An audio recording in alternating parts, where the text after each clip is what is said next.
Alright, so working on the rental house fence. First of all, we put up this string from the corner post that way. And we're reusing as many posts as we can, the ones that are fundamentally sound. So it's not perfectly straight, but it's pretty close. Not so bad.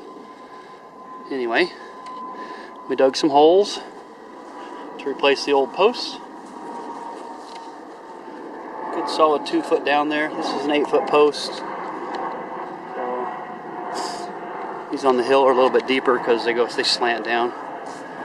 Sorry, you can't see down in there, but pretty deep. Yeah. And then what we're doing is squaring up the post, putting in some concrete, letting them dry. This one, it was just leaning, but it's got good concrete on it, so I dug around both sides, and then we're gonna just reinforce it. It's a fence. It's not like a homestead perfect thing. But that's a 1.5 bags. That gives you an idea how deep the holes are. And I am I don't know what. Let's see here. I'm 6 something, 5'10". It's almost 6 foot. So there's more than 2 foot in the ground. Got to do that to keep them stable. This guy has 2 solid. I had some old concrete, so I reused it. I had to mix a little bit more water than I like, but it is what it is. I've got these guys right up against this. It's not. See, it's not really pushing out on it much. It's right at the edge. I kind of find a balance between this one's not touching. You can see that. So yeah, I'll show you the cool tool.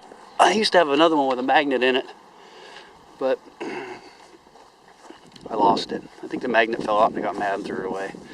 I think I got it at Harbor Freight. This one I picked up at Lowe's when I was there getting lumber. It's got a rubber band on it, but it's a pretty neat little tool for doing this stuff because it does both directions, this way and this way at the same time, and you don't have to hold it. So anyway, we're just putting in the posts, getting ready to put the cross beams in. Alright, well, dump out your concrete, pour in about 1 gallon of water.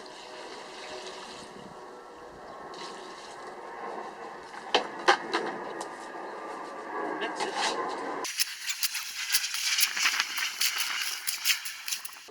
Add a little bit more water, just to consistency.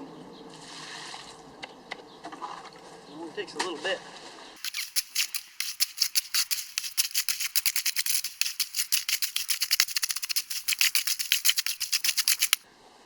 I always rinse off my hoe in the water. Anyway, then just dump it in the hole.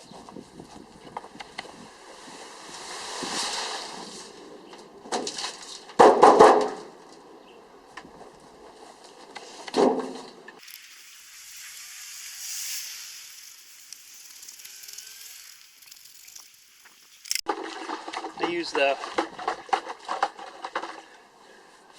handle of the hoe to tamp it down, working around in the hole.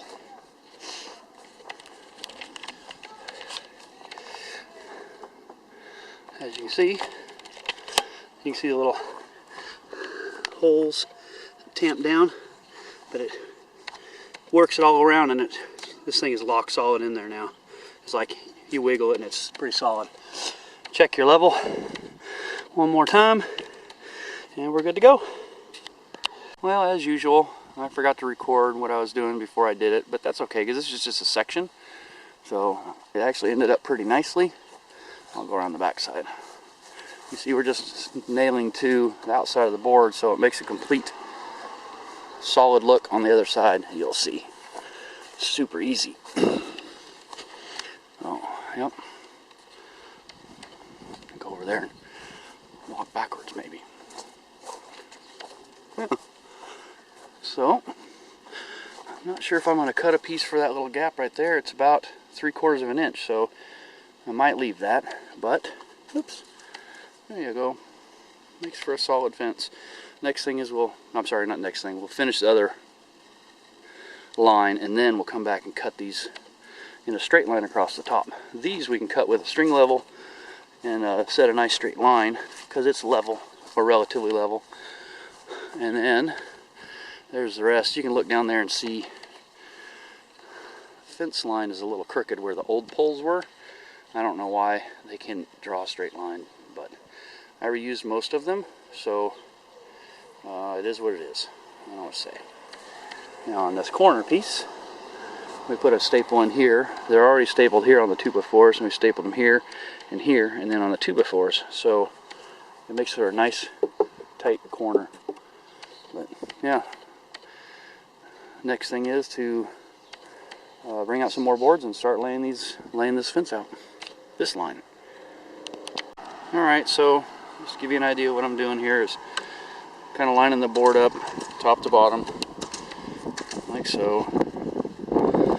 I'm just getting close to the gap by myself, so then put this guy in for a spacer and push it close, give it a little tap, and then nail it.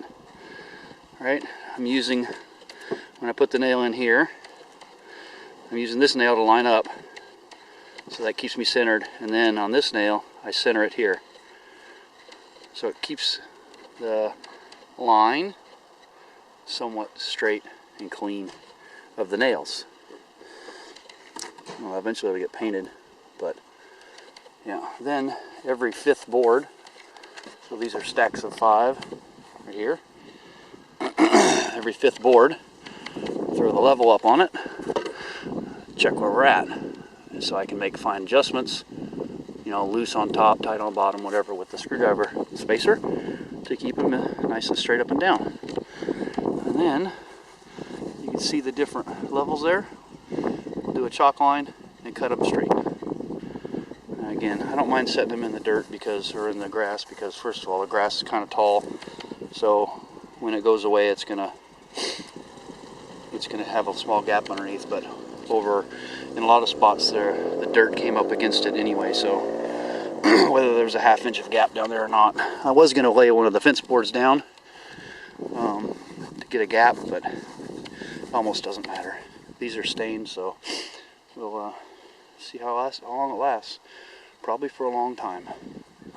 But yeah, on the other side of this fence, there's like 4 inches of dirt where the leaves just stay, so it's kind of nice over here in the shade though. Coming along, do another section.